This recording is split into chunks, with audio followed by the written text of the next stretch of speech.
In a world where everyone has an opinion, philosophy feels unnecessary. We scroll, we post, we react, but we rarely think. Yet the questions haven't changed, only the noise has.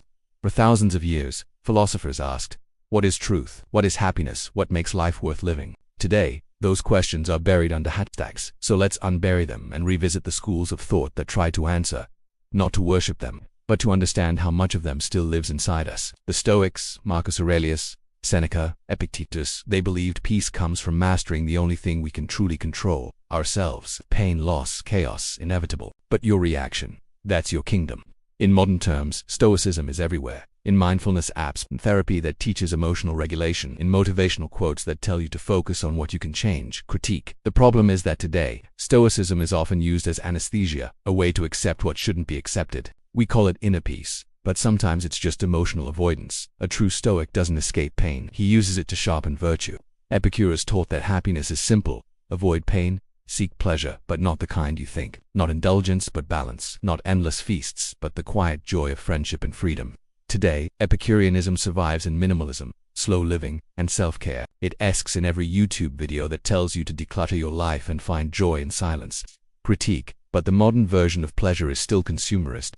We chase comfort in scented candles, as if peace could be bought in a package. Epicurus warned, if you wish to be rich, reduce your desires. Most people skip that part. The skeptics, Pyrrho, Sextus, Empiricus, believed certainty was arrogance. They taught that peace of mind comes from suspending judgment. You don't know the truth and neither do I, so stop pretending.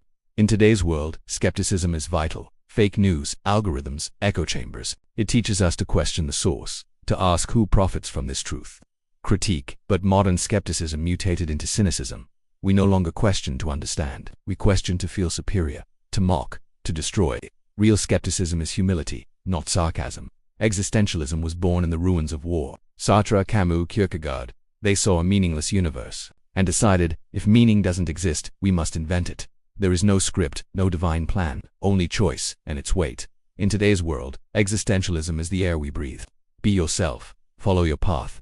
Every self-help book is existentialist in disguise. Critique, but absolute freedom comes with absolute anxiety. We were told we can be whatever we want. Now we're paralyzed by possibility. Camus said life is absurd, but we must still imagine Sisyphus happy. Most of us just keep pushing the rock. Descartes, Spinoza, Leibniz, the rationalists believed that truth lives inside the mind. That reason alone could uncover the structure of reality. I think, therefore I am. They built mathematics, logic, and the foundation of modern science. Today, rationalism is our default religion. We trust numbers, data, and evidence more than people. Critique, but pure reason is sterile without emotion. You can calculate happiness forever and never feel it.